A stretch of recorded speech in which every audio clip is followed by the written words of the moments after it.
Ok, ya para finalizar nuestra serie de los aciertos que tuvo Saúl y el desacierto o el error que le costó el trono, vamos a compartir esta porción de la palabra para ver al final qué fue lo que sucedió con Saúl, por qué es destronado, por qué si Dios estuvo con él, por qué si Dios lo respaldó, por qué si Dios lo eligió, por qué si fue obediente, por qué si tuvo 6 aciertos. Fue prudente, fue humilde, fue valeroso, no se detuvo, que al final hizo que Saúl fuese destronado.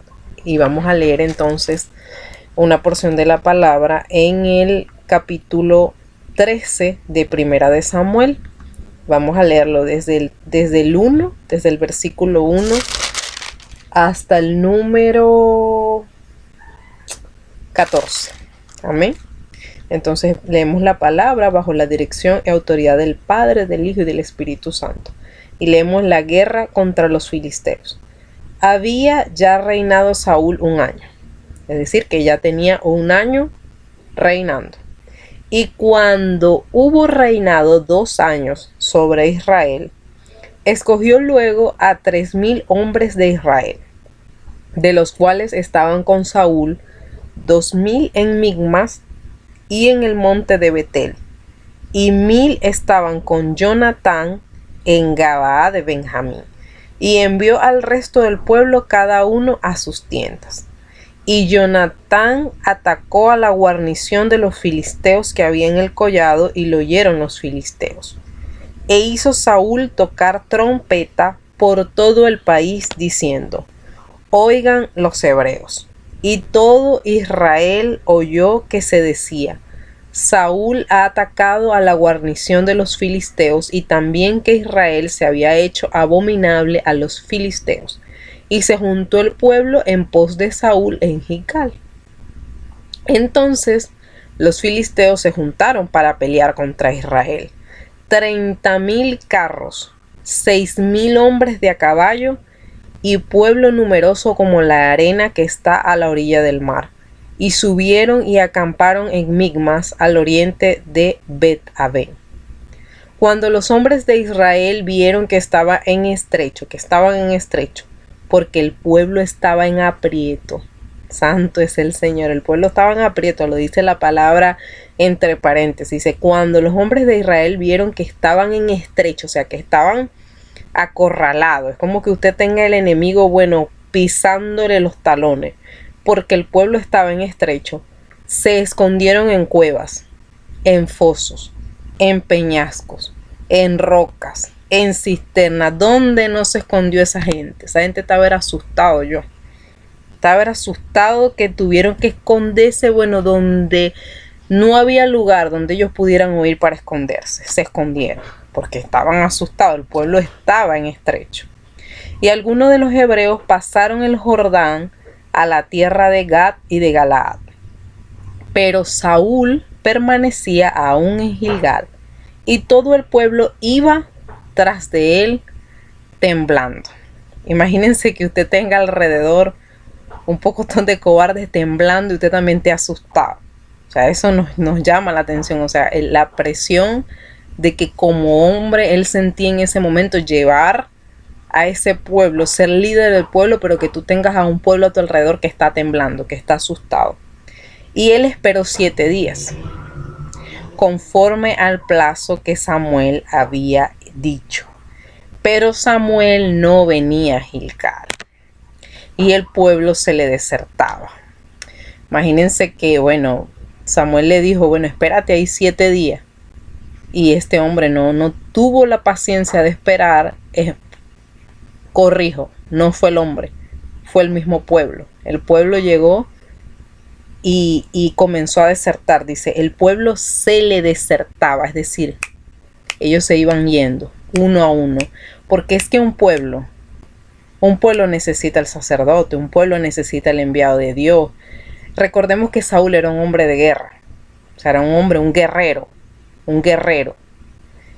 preparado para lidiar en batalla, en guerra.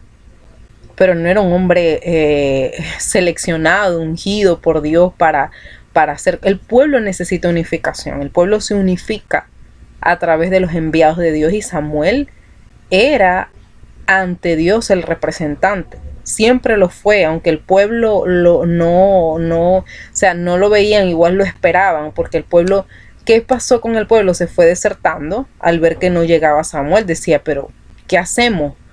¿Qué hacemos acá? Si mira lo que está pasando, porque eso es lo que pasa muchas veces con la gente, los hombres. Piensan que el poder de Dios radica en un hombre, en un ungido, en un profeta, y las cosas no son así, entonces comienzan a desertar. Entonces nosotros tenemos que diferenciar, cosa que el pueblo no hizo.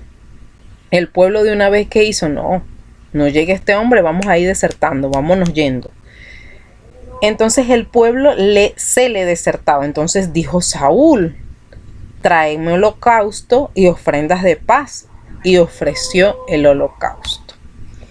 Y cuando él acababa de ofrecer, o sea, ahí mismito que acababa de ofrecer el holocausto, he aquí Samuel que venía, y Saúl salió a recibirle para saludarle. Él todavía no sabía nada, pero él salió de una vez a saludarlo. O sea, de una vez él terminando el holocausto, el sacrificio, entonces de una vez salió Saúl a saludarle. Entonces Samuel dijo, ¿qué has hecho? Y Saúl respondió, porque vi que el pueblo se me desertaba y que tú no venías dentro del plazo señalado, y que los filisteos estaban reunidos en Migma. Mire cómo él va hilando. Ay, es que yo hice esto por esto, por esto y por esto y por esto, porque cómo nos encanta justificarnos a los hombres.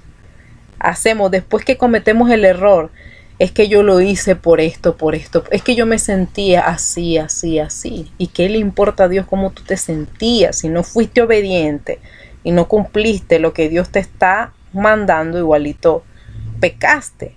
Pero él, en su intento de justificar, él comenzó a decir, bueno, que al ver que tú tardabas y esto y lo otro, y el pueblo comenzó a desertarme, yo ofrecí el holocausto, el sacrificio o la ofrenda de paz.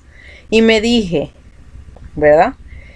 Plazo señalado, y que los filisteos estaban reunidos en Migma. Me dije, ahora descenderán los filisteos contra mí a Gilgal, y yo no he implorado el favor de Jehová. Santo es el Señor.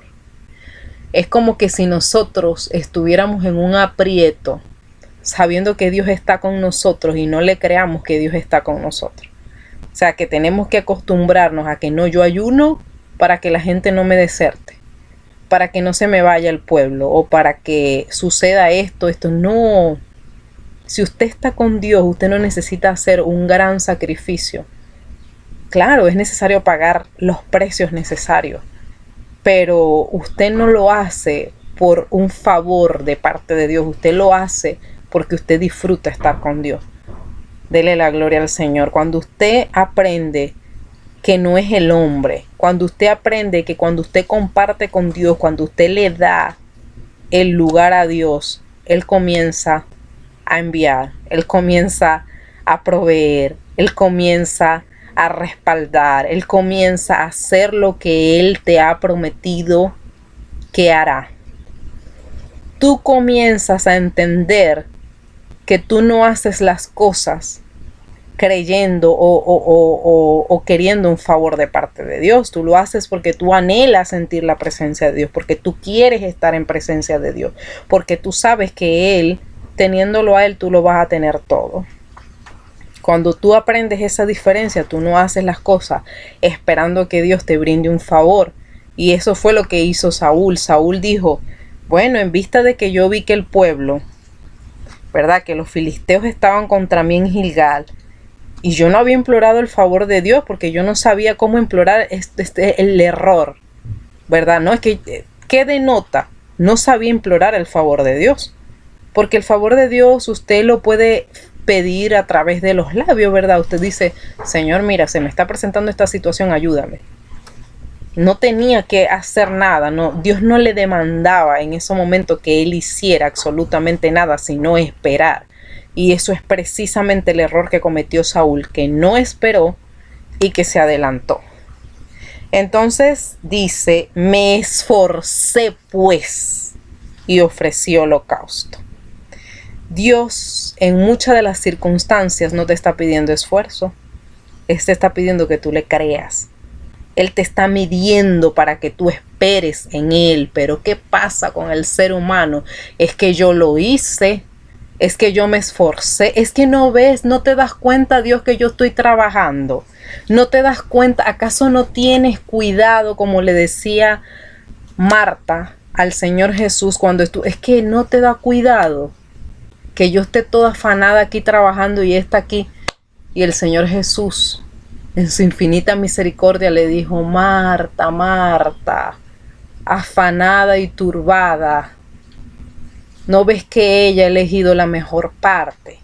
Y nadie se la quitará. Yo siento la presencia de Dios en estos momentos, porque a veces nosotros pensamos que cuando hacemos mucho, mire, cuando usted hace mucho es cuando usted más estorba la obra de Dios. Cuando usted deja y dice: no, Señor, yo de verdad no puedo, porque estoy débil, me fallan las fuerzas, Padre, he hecho de todo, he invitado, he hecho muchas cosas porque me he esforzado, pero ya yo no puedo. Mire, es ahí cuando Dios comienza a enviar la bonanza. Pero nos cuesta, porque sabe que siempre vivimos pensando o queriendo robarle la gloria a Dios. Y eso no puede ser así. Cuando usted diga: es que yo me esforcé, papá, es allí cuando Él va a decir: es que yo no te estoy demandando un esfuerzo, yo te estoy demandando que me creas, yo te estoy demandando que me obedezcas. Cuando nosotros somos obedientes, le creemos a Dios, caminamos en su voluntad y esperamos el tiempo correcto, mire, grandes cosas comienzan a suceder en nuestra vida. Yo estoy pasando por una situación en mi matrimonio en la que Dios siempre me da esta palabra: espera. Él no me dice que me separe, Él no me dice que me vaya, Él no me dice que desista, Él no me dice que llame a un amigo, Él no me dice absolutamente nada sino el verbo esperar. Y a veces no entendemos la dimensión de la gloria de Dios que hay en la palabra esperar, porque pensamos que Dios no puede hacer las cosas y pensamos que nosotros con nuestro esfuerzo sí lo vamos a hacer. Y ese fue el error garrafal que cometió Saúl. Él dijo: pero es que en vista de que tú no venías, yo tuve que hacer algo. Yo clamé el favor de Dios. ¿Y cómo lo hice? A través de un holocausto. Pero es que cuando tú no estás autorizado a hacer algo de parte de Dios, tú no lo puedes hacer. O sea, ponte a reflexionar un poquito. ¿Qué te está pidiendo el Señor que esperes y que tú no estás autorizado todavía de hacer? Y nosotros tenemos que meditar y decir: no es tiempo para esto, no es tiempo para lo otro. El Señor me está demandando que espere en esta área, que espere en esta otra área que yo no. Wow. Entonces, si Él no era el indicado, porque fíjense que en el otro video les decía, es que este era un hombre de guerra. Hay hombres que son de guerra y hay hombres que están dispuestos a las cosas de Dios. Y Él ofreció el holocausto cuando Dios le dijo: espera 7 días. Espera 7 días, mujer. Espera 7 días, hombre de Dios, siervo de Dios que me estás oyendo. Espera. Espera. No hagas las cosas tú. Porque cuando las hacemos nosotros y cuando forzamos la barra, estropeamos lo que Dios quiere hacer, estropeamos la obra de Dios y Él comienza entonces de cero. No estoy diciendo que no acciones. Yo quiero que usted me preste atención y medite en esto. Yo no estoy diciendo que si Dios te ha dicho algo y te ha autorizado en algo, mire, accione y no se detenga, porque la inacción también es pecado en Dios. Porque la Biblia dice y me habla que la fe sin obras es muerta, hermano. Usted puede tener una palabra de parte de Dios, pero si usted no acciona, esa palabra no se va a cumplir, porque Dios necesita que usted esté en movimiento. Él se mueve con los que se mueven. Él acciona con los que le creen. Si tú has tenido una palabra de parte de Dios y tú estás accionando en esa palabra, algo tiene que suceder, hermano. Pero ¿qué pasa? En este caso hay situaciones en las que Dios te dice: espera. espera. Espera 7 días. Espera 7 días. Y eso fue la instrucción de Dios. Esa fue la instrucción del siervo. Entonces continuamos leyendo. Esto está interesante. Dice, me dije, ahora descenderán los filisteos contra mí a Gilgal. Y yo no he implorado el favor de Jehová. Me esforcé yo y ofrecí holocausto. Siempre el ser humano queriendo saber más que Dios, ¿verdad? Nosotros queremos saber más que Dios. Más que Dios, más que los hombres de Dios, más que todo el mundo. Entonces Samuel dijo a Saúl, locamente has hecho. Diga conmigo, locamente has hecho. No guardaste el mandamiento de Jehová tu Dios que él te había ordenado, pues ahora Jehová hubiera confirmado tu reino sobre Israel para siempre. Imagínense esa palabra, para siempre. En el 14 dice, mas ahora tu reino no será duradero. Jehová se ha buscado, y qué tristeza, ¿verdad? Porque dice, mas ahora tu reino no será duradero. Jehová se ha buscado un varón conforme a su corazón. Miren lo que hizo. Dios no espera. Esos somos nosotros que nos ponemos, ay, pobrecito, miren, cometió tal cosa y no lo queremos disciplinar, no lo queremos bajar de ahí. Eso somos nosotros que somos sentimentales, pero Dios de una vez, mire, rey muerto, rey puesto. Eso no esperó nada. Saúl había cometido el error y de una vez, bueno, Jehová buscará un hombre conforme a su corazón, que realmente le obedezca, que realmente le siga, porque es que él no demandaba de Saúl. Miren todos los aciertos que tuvo, pero falló garrafalmente al final en obedecer las órdenes de Dios y realmente pues hizo lo malo. Al desobedecer ya estaba fallando. Entonces dice, un varón conforme a su corazón, al cual Jehová ha designado para que sea príncipe sobre su pueblo, por cuanto tú no has guardado lo que Jehová te mandó. Amén. Y fue así. Saúl cometió ese error, ese desacierto. Fíjense que hablamos de todos los aciertos que él tuvo, porque como hombre de Dios los tuvo, o sea, como hombre de guerra, la valentía, la prudencia, todas esas cosas las fue cumpliendo.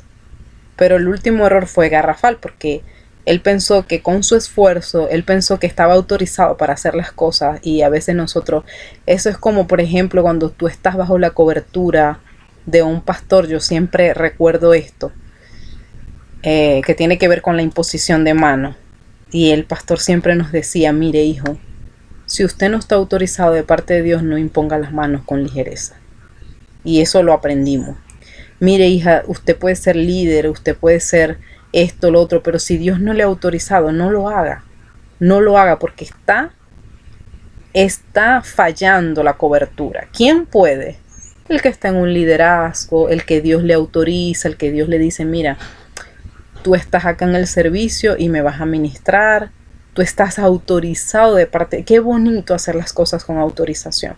Qué bonito cuando Dios nos dice, mira, ve porque tienes llamado, ve allá porque tú tienes allí.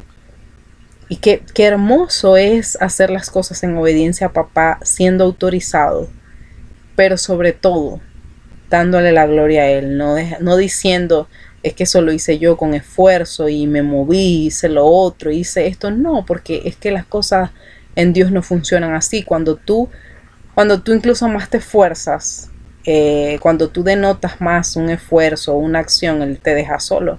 Porque Él dice, no, es que después va a decir, ¿sabes qué? Si yo la pongo fácil, pero Él piensa que Él está haciendo todo con su fuerza, no me va a necesitar. Y nosotros los seres humanos tenemos esa naturaleza que es en el sacrificio, es en la prueba, es en el buscar. Cuando nosotros le damos completa la gloria a Dios y decimos que esto yo no lo hice.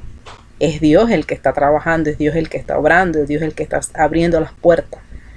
¿Me entiendes? Pero cuando es con nosotros y cuando lo hacemos con nuestra propia fuerza, las cosas se estropean y no comienzan a suceder en el orden de Dios. Entonces, este hombre tuvo todos esos aciertos, pero al final cometió un grave error queriendo hacer las cosas bajo su propia mano, con su propio esfuerzo, queriéndosela dar de sábelo todo, queriéndosela dar de como que, Ah, no, como desertaban, yo hice esto y no esperó. Y es un grave error que cometemos los seres humanos de no esperar en el tiempo lo que Dios nos demanda o nos ha mandado a hacer o no esperar a que realmente el que necesita hacer, el que tiene la autoridad para hacerlo, lo haga. Amén. Dios me les bendiga, Dios me les guarde. Entonces culminamos ahora sí ya con esta serie de los 6 aciertos de Saúl y el único desacierto que le quitó el trono. Dios me les bendiga y me les guarde. Les mando un fuerte abrazo y estaremos compartiendo nuevamente la palabra por acá por redes sociales. Amén. Dios me les bendiga.